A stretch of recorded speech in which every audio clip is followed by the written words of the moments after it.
Γεια σας αγαπημένοι μου followers και σκραμπλοφιλαράκια μου. Το σημερινό βίντεο θα είναι ένα Get Ready With Me με θέμα προετοιμάζομαι για το τουρνουά Scrabble Θεσσαλονίκης.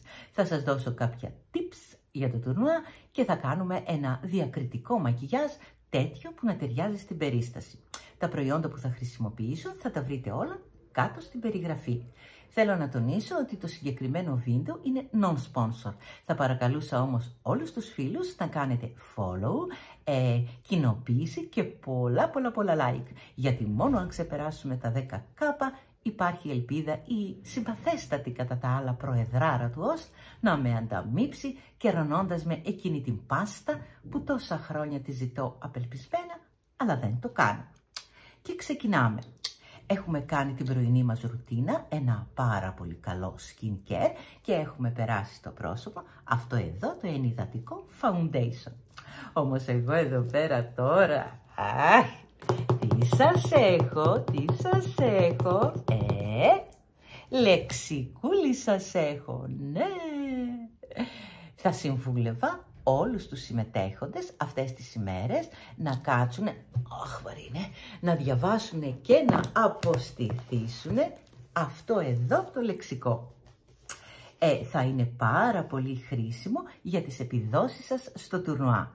Επίσης, είναι καλό να γνωρίζουμε όλες τις διγράμματες, τριγράμματες, τετραγράμματες, 9 γράμματες, 15 γράμματες και τις δασυνόμενες λέξεις. Δεν ξέρω αυτές που μπορεί να μας φανούν χρήσιμες. Ας τις ξέρουμε και αυτές.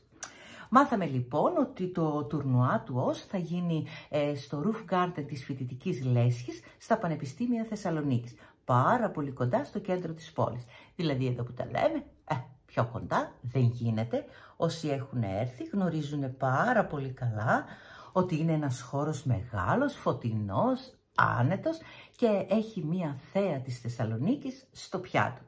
Τώρα βέβαια θα βρεθούν κάποια πληρωμένα τρόλ να γράψουν από κάτω «Καλά εσείς εκεί είπατε να παίξετε ή θα πάτε για τη θέα».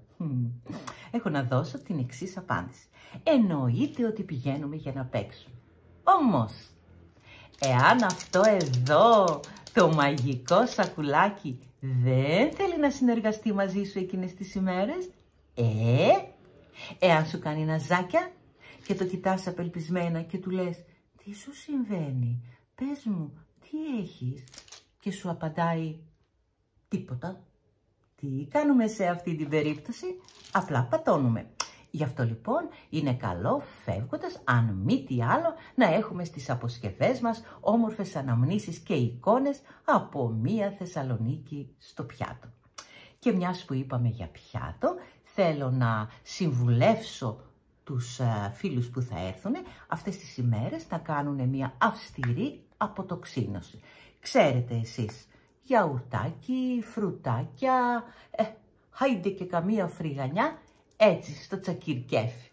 Κοριτσάκια μου, το ρούζ ψηλά στους κροτάφους, όχι χαμηλά, όχι, αυτά παλιά. Γιατί αν κρίνουμε από το περσινό τουρνουά του ΟΣ, σας βλέπω να επιστρέφετε πίσω στις βάσεις σας με συν 3 κιλά, όχι στις αποσκευές σας αυτή τη φορά, αλλά επάνω σας. Εγώ οφείλω να σας προστατεύσω. Είδαμε επίσης να κυκλοφορεί η αφίσα του ΟΣ, η οποία ομολογώ ότι με την πρώτη ματιά που της έριξα αρχικά με προβλημάτισε. Βλέπω ένα μετρό, ένα κουλούρι με το σήμα του μετρό, καλό, και μετρό όμως με ωμέγα, το ρήμα. Λέω, τι θέλουν να μετρήσουν αυτοί οι σατανάδες. Επειδή όμως είμαι και πάρα πολύ ψαγμένο άτομο, αμέσως κατάλαβα ότι αυτό που μετράνε είναι τα 18 χρόνια του ομίλου. Ναι, ενηλικιώνεται το γρυσούλι μου. Κάποιες πληροφορίες που θέλουν κάποια άτομα να έχουν ξεκινήσει να μετράνε τα σουσάμια από το κουλούρι δεν επιβεβαιώνονται μέχρι στιγμής. Τέλος, θα ήθελα να κάνω μια πάρα πολύ σημαντική επισήμαση. Κοριτσάκια μου, αυτό είναι best seller, δεν πρέπει να λείπει από κανένα kit. Πάρα πολύ ευγενικό εκ μέρους του ΟΣΤ να μας ενημερώσει για το πώς μπορούμε να χρησιμοποιήσουμε το μετρό και σε ποια στάση να κατέβουμε. Πάρα πολύ ευγενικό. Χρήσιμο? Όχι. Γιατί αυτό που πρέπει να γνωρίζουμε, φίλοι μου, για το μετρό Θεσσαλονίκης δεν είναι οι στάσεις και ποιες από αυτές μας εξυπηρετούν. Που σιγά το πράγμα στο κάτω-κάτω 13 είναι όλες και όλες. Αυτό που πρέπει οπωσδήποτε να γνωρίζουμε για το μετρό Θεσσαλονίκης είναι ο αστρολογικός του χάρτης. Ναι. Πολύ καλά ακούσατε. Πώς αλλιώς θα γνωρίζουμε για εκείνες τις ημέρες ποιες είναι οι προθέσεις του και με τι διάθεση ξύπνησε? Πρέπει λοιπόν από την προηγούμενη να έχουμε μελετήσει τον χάρτη του, να δούμε τους πλανήτες του, αν κάποιοι κινούνται ανάδρομα, σε ποιες μοίρες βρίσκεται ο οροσκόπος και η σελήνη του και μόνο τότε θα αποφασίσουμε εάν θα το χρησιμοποιήσουμε ή όχι. Διαφορετικά σας βλέπω ο αντίπαλος να έχει πατήσει τον χρόνο σας και εσείς την ίδια στιγμή να κάνετε την διαδρομή σιδηροδρομικός σταθμός Αγίας Σοφίας και πάλι πίσω. Γιατί όπως έχω πει και στο παρελθόν, το μετρό μας έχει μια δική του προσωπικότητα, μοναδική, είναι αυτόνομο, είναι ένας επαναστάτης, ρε παιδί μου. Σου λέει, δεν θα αποφασίσεις εσύ, κύριε επιβάτη μου, που θα κατέβεις. Όχι, εγώ θα αποφασίσω για σένα. Ναι. Τέτοιος χαρακτήρας είναι.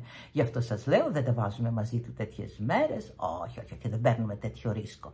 Χρησιμοποιούμε τους παλιούς τρόπους μεταφοράς και όσον αφορά το μετρό, μπορούμε κάποια άλλη στιγμή να πάμε από εκεί, να το δούμε, να μιλήσουμε, να βγάλουμε φωτογραφίες προφίλ, αμφάς, με ευθύβολο βλέμμα και όλα τα σχετικά. Ψοφάει για φωτογραφίες το χρυσό μου. Ναι. Όπως και να έχει, φίλοι μου. Με μετρό ή χωρίς μετρό, αυτό που σίγουρα μετράνε οι οστίτες είναι οι μέρες και οι ώρες να βρεθούμε όλοι μαζί και να κάνουμε αυτό που ξέρουμε να κάνουμε καλά τόσα χρόνια. Να περνάμε όμορφα. Σας περιμένουμε με χαρά, ανυπομονούμε να σας δούμε. Κάπου εδώ θα σας αφήσω ένα κωδικό ως 18 για να μπείτε και να κερδίσετε πλούσιες εμπειρίες. Σας φιλώ γλυκά, σας περιμένουμε, δεν θέλω απουσίες, θα σας μαλώσω. Πολλά φιλιά και καλή αντάμωση. Γεια!